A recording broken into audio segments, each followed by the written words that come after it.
Hey everybody, welcome back to what I have started calling my Wigwam, which is just a place where I like to talk about good books, good hair, and everything that makes up a good life. Today's content, I guess, is a little bit different than what I usually do since I'm doing book recommendations. But I feel like it's kind of important that I do this to explain the what is behind the good hair. Um, for those of you guys who know, I wear wigs. A lot of people have asked me through the years why I wear wigs, and it's just easier just to say it's a health issue than to actually go into what that health issue is, especially in certain environments. But today I thought that it was a good time for me to share what has been going on with me through the years, because if it can help even just one person, I'm happy to do it. So let me preface this by saying that I know that my story is not everyone's story. It's come up a couple times when I have shared what is going on inside me, where there were some people who didn't really feel comfortable with what I was sharing, or they disagreed, or they had never experienced it. And I just want to say that is fine. I understand that my story is not everyone's story. I understand that there are many reasons why women would choose different paths and routes than that I did. That's fine. Everyone has a life that they have to live, and I'm not saying the way I live mine is for everyone. So let me just preface that in that way, a little disclaimer before we get into this. But I think that it's important that I just share my experience, because there's other women out there who are experiencing similar things, and they may be wondering why. So let's just jump into this. I will say this right here, that these little things nearly killed me. These are breast implants, and they nearly took me out, even though I got them because I thought that they were going to fix something, and they did the opposite for me. So I had 4 kids in 5 years, and that can take a toll on a woman's body. It changes a lot of things, and I know for me it really brought about a lot of insecurity, because my body that started out one way, everything had dropped, everything had flopped, everything had changed. Especially when you have one child who only likes to eat on one side of a restaurant. So it leaves you a little bit different. And I know that it really impacted my mental health, and I didn't enjoy what I looked like. And so I waited quite a while after my last child was born to do something about it. And I chose in 2012 to get silicone implants. And you know what? Everything was good. Everything was great. I loved the way I looked. I felt like I had confidence back. It wasn't about being showy or revealing to anybody else. It was about fixing some things in my own body. And I loved it. I really, really, everything was good. I loved it. And it was good until it wasn't good. And in 2017, I started experiencing different things. Different symptoms started showing up in my life, and they started off very small. They started off with allergies, and I had allergies, and so they just kind of intensified. So I thought, well, okay, this is just part of my life. And but then it started like intensifying so much. I was having chronic sinus infections, tons and tons of mucus and stuff getting clogged in my throat. And these weren't just sinus infections that I could treat like I used to with some over-the-counter stuff. they wouldn't go away. So I was having to take antibiotic after antibiotic after antibiotic. And that led into other issues. And I was having horrible migraines that would land me in my bed for days. So, you know, all of that is kind of stuff that you just figure, oh, maybe it's just the environment, it's the pollen in the air, it's things that you don't have any control over. And so I dismissed it. But then it started developing. I started getting all these other symptoms, such as I've never had heart issues, never had any serious issue in my body in that way. And all of a sudden, I started having arrhythmias. My heart rate would go, like, it would just skyrocket and go crazy high, and then it would bottom out. And so I went to the doctor and I told them what was going on. And because of the fluctuation and everything that was going on in my heart, I would just have so much fatigue. And it was so hard for me to do anything because I was so tired all the time. So I went to the doctor. I had to go through 2 different weeks of heart monitor testing. And then they sent me for an ultrasound on my heart.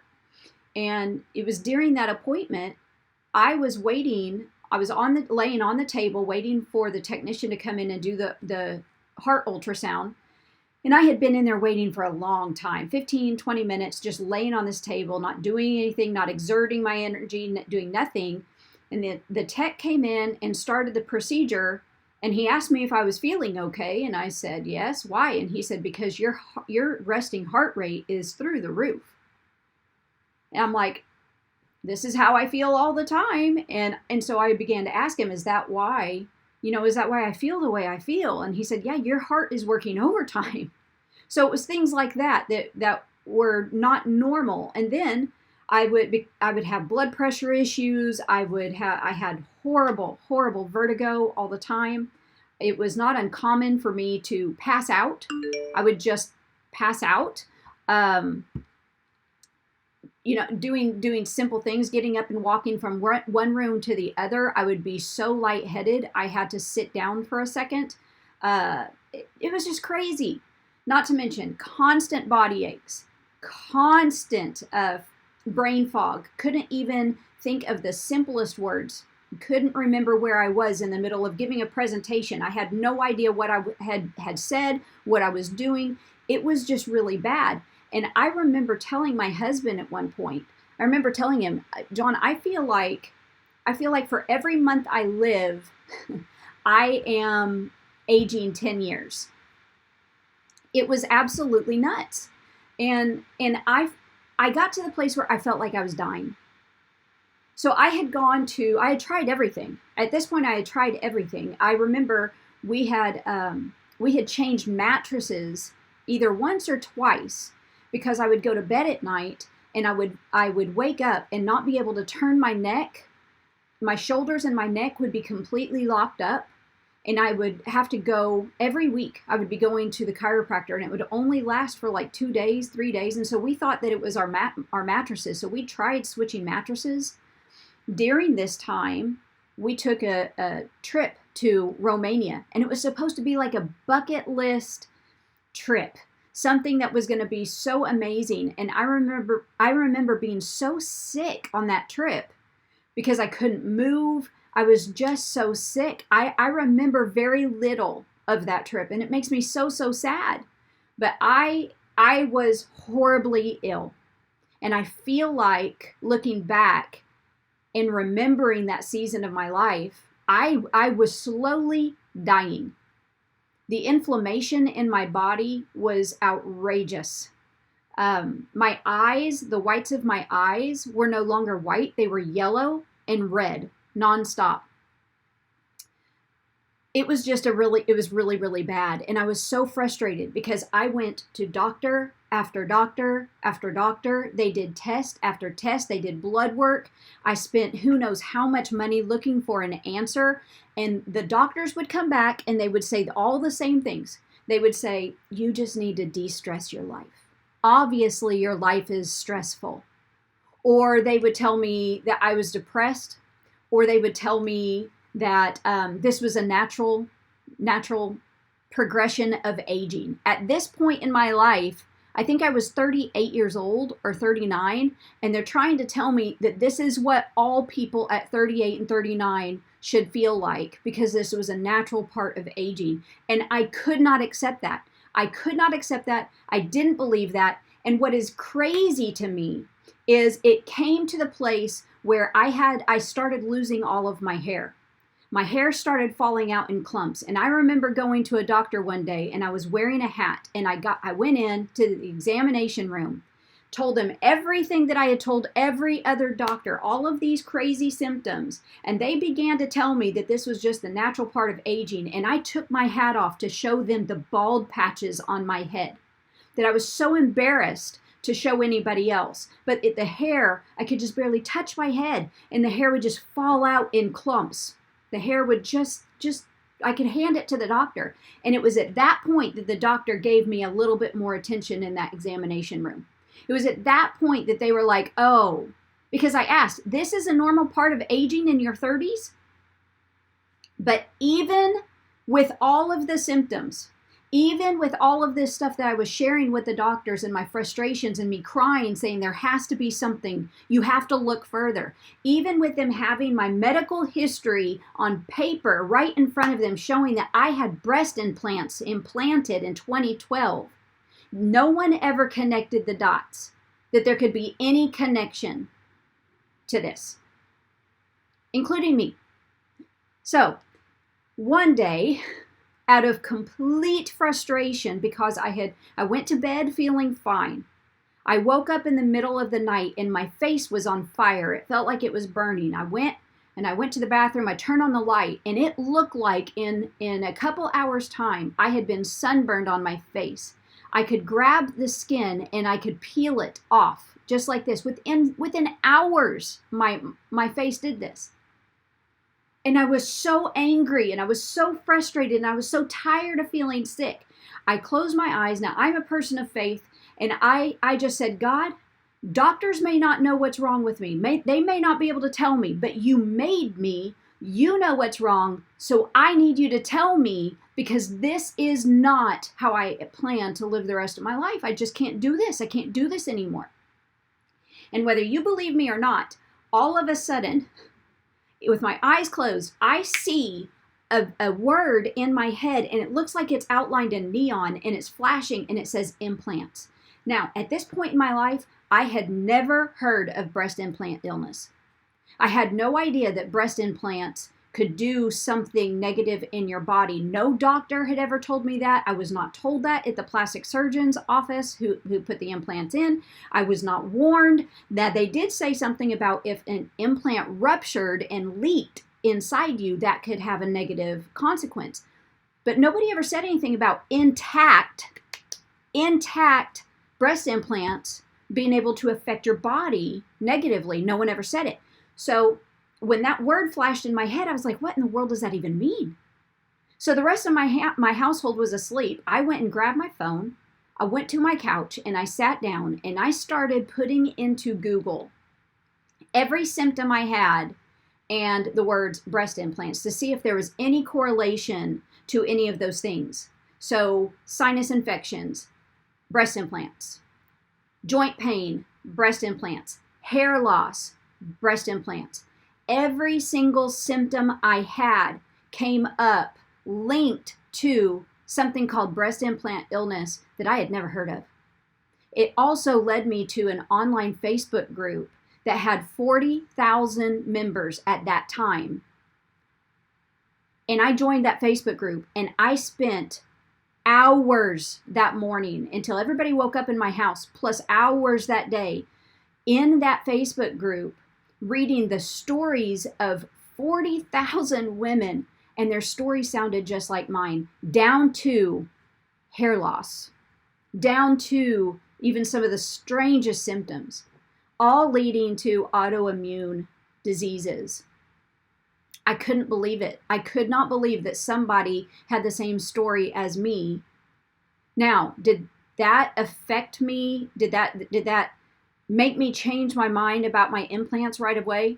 Absolutely not. You know why? Because I loved these things, because this brought confidence to me that I had been missing for so long. And I knew that if I were to do anything about this, if I were to have these removed, I would go back to that insecure person. I would go back to what I dealt with before getting those implants. So this did not instantaneously do something in my mind that caused me to make this big decision. I had to walk out about 6 months more of research, because I was like, can this really be? Can it really be this? I mean, could they really be affecting me like this? Could they really be stealing my life like this? Is it even possible? I didn't want to believe it. Trust me, I did not want to believe it. I didn't want to let go of that. But within those 6 months, I found more and more and more and more women talk about these issues, these symptoms, these illnesses. And then I found so many of them who have gone the route of Explant and how that affected their lives, how autoimmune issues started reversing, how they started detoxing from so many things that they had been sick with, how their vision started clearing up, and how the sinus infections all of a sudden just went away, and how the joint pain went away. And all of a sudden, instead of aging backwards or aging forwards, they're now aging backwards. Things were getting better. So, you know, I got to the place where I was like, I have to do something. I absolutely have to do something. I cannot live like this anymore. So in 2019, I scheduled a consult with a plastic surgeon who told me then, he said, I won't go so far as to say that breast implant illness is real. I cannot do that. He said, what I can do is say this. I now do more explantations than implantations in my business. That is saying something. They cannot go so far as saying that this is real, because they still make money off of it. But he does more explants now than implants. So 2019, I pulled the trigger and I had mine removed. I had gotten to the place, I have pictures of this, and if I knew how to like put a picture in, I would do that to show you. But if you ever want proof in this picture, you can DM me, you can contact me. I would gladly send you this picture. I had started having to tape my eyelids up. I used pieces of tape to keep my eyelids up because the inflammation in my face was so bad that my eyelids would droop down and I couldn't see. It was affecting my vision. So I was having to use tape to hold my eyelids up.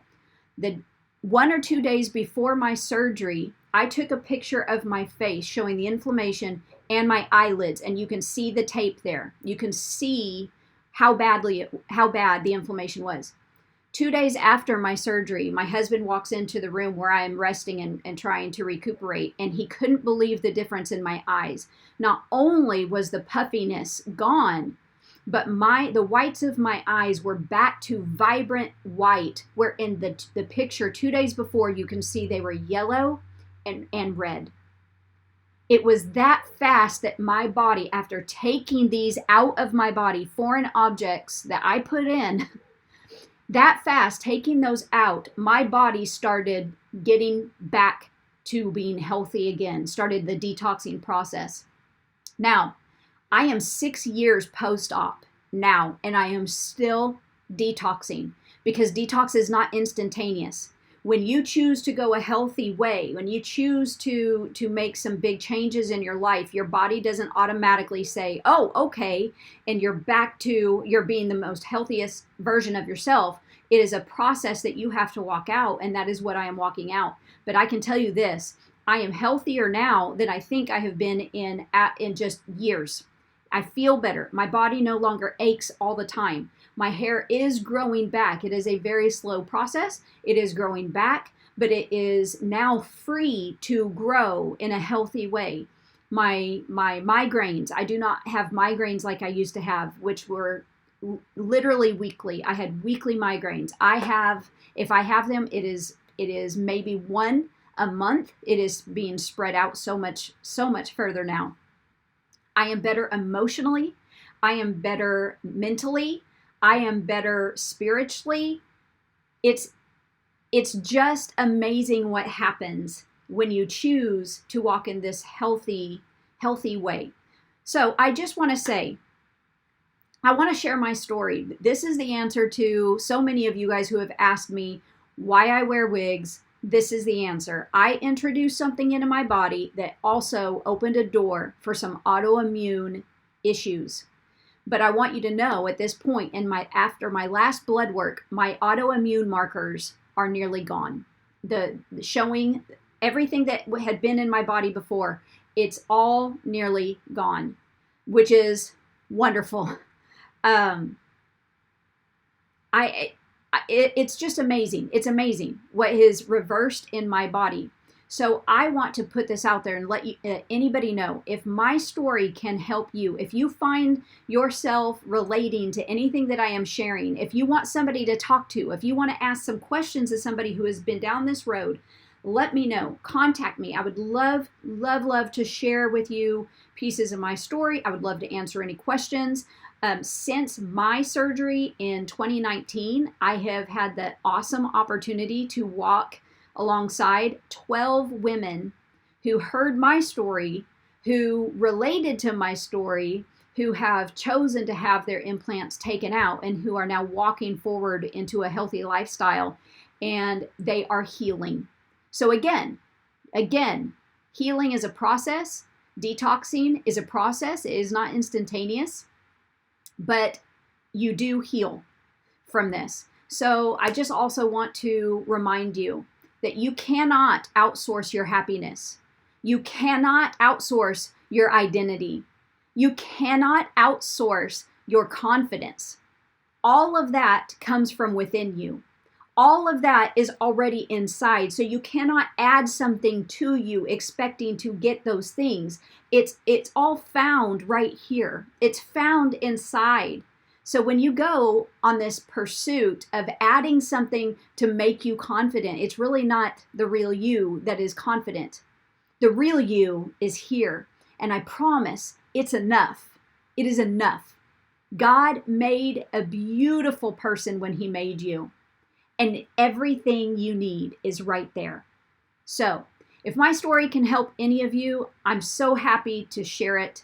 I will be getting back to my regular content, which is book recommendations and hair recommendations and just some encouraging, life-giving words throughout my day, things I find in my garden, and just my life lessons that God is teaching me as I live this crazy life alongside you. So I'll be getting back to that, but yeah, just wanted to share a little piece of me today, and thanks for listening. Bye, guys.